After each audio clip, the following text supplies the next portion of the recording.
have it eating. Oh yeah, it has menu. Yeah, has eating the noodles. Yeah, Chinese noodles. పెంపుడు జంతువులు ఎంతగానో ఇష్టపడే వారి కోసమే ఈ ఏఐ పెట్. లాస్ వెగాస్ లో జరిగిన CES టెక్ ఫెయిర్ లో చైనీస్ స్టార్టప్ టాక్వే ఏఐ సాయంతో పెంపుడు జంతువులో ఉండే ఓ బుల్లి బొమ్మను తీసుకుని వచ్చింది. దీన్ని స్పీకర్ అంటారు. దీన్ని ఎమోషన్స్ కూడా ఉంటాయి. కేవలం 89 గ్రాముల బరువున్న స్పీకర్ మీ జేబులో సరిపోయేలా రూపొందించారు.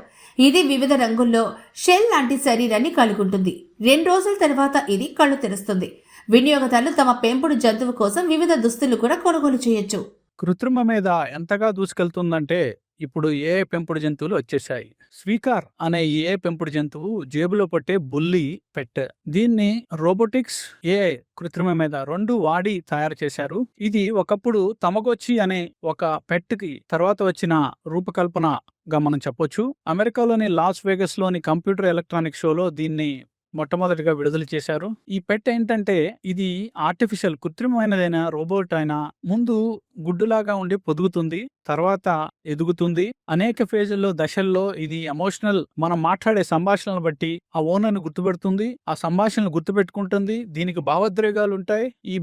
దీనికి ఫీడ్ చేయొచ్చు, స్నానం చేపించవచ్చు, రకరకాల పనులు. ఒక పెట్ ని ఒక పెంపుడు జంతువుని ఎలాగైతే పెంచుకుంటామో అలా దీన్ని పెంచొచ్చు.